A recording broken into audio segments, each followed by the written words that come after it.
there needs to be a conversation about why Dillon Gabriel is the starting quarterback of this football. It makes no sense. I'll even eat my words. Like, this might be worse. This might be worse than what we saw with Joe Flacco. And I don't understand why we're not having this conversation. Why Kevin Stefanski not giving us answers? Why not even considering looking Shedeur Sanders' way right now? Are you watching Dillon Gabriel's performances the past few weeks?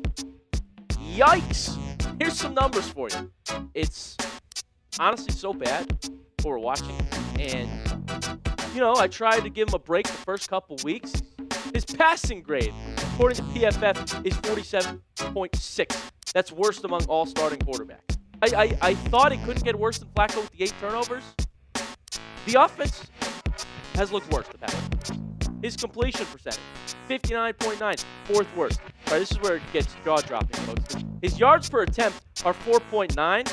So how do you throw the shortest passes of any quarterback and have the 4th worst completion percentage? You're not taking deep shots, and you're still inefficient.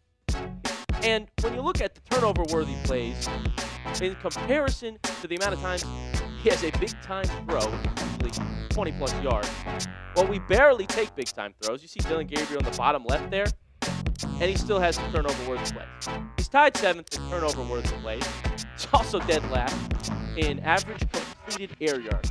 The average is 3.2 yards for our completions, ladies and gentlemen. Take a look. Look at the numbers. Soak that in. The reporter put out on Twitter, so see how much truth there is to it, but there's photo evidence. And of course, Shedeur wants to play. I told you guys, he has that mentality. He wants to step in there and be great. Sean, they signed 9 quarterbacks this year alone. Like, come on, man, it doesn't make sense. You can't be an astute evaluator of quarterback and think Dillon was a better prospect than Shedeur leading into that draft. But here's the thing. The draft obviously has come out. We saw the draft prior and after Dillon Gabriel's picks. They tried to get Jackson Dart. They know he couldn't get him. He went too early. Well, take Shedeur out of it. Let's say Shedeur Sanders wasn't in the draft. There's no way you can have a 3rd-round draft grade on Dillon Gabriel. Not if you got any idea what the hell you're looking at.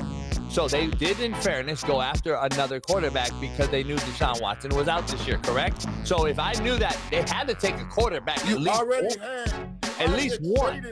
You had traded for Kenny Pickett. You've dove into the GM world in this thing. You and Weddle both know this. You got to take a quarterback in the draft still. You're not going to take Kenny Pickett and Flacco and have an old-ass crew there. It was obvious that they were going to use a couple of those guys, if not, which they did, but at least one for draft capital. They were going to trade Pickett at some point. I'm just a little different, dog. When I go to the bar, I want the baddest thing in there. If I don't get here, I'm willing to go home by myself. I'm very rarely going to settle for a 5. But there was no baddest guy. We already said this draft was horrible. Yes. If the organization has a basically strong hold on them with a guy named Deshaun Watson and the dollar amount that they have to pay him, isn't it very, very either obvious or likely that they had to eat this year regardless because this guy's not even playing? They can't get rid of the contract. They've tried to do multiple things multiple times. The kid is still here. Deshaun Watson is still their quarterback, Smitty. At the end of the day, we can talk all this shit you want. We don't know what's going on behind the scenes about the dollars that they have to pay this other dude. That's why they had 9 quarterbacks come through there.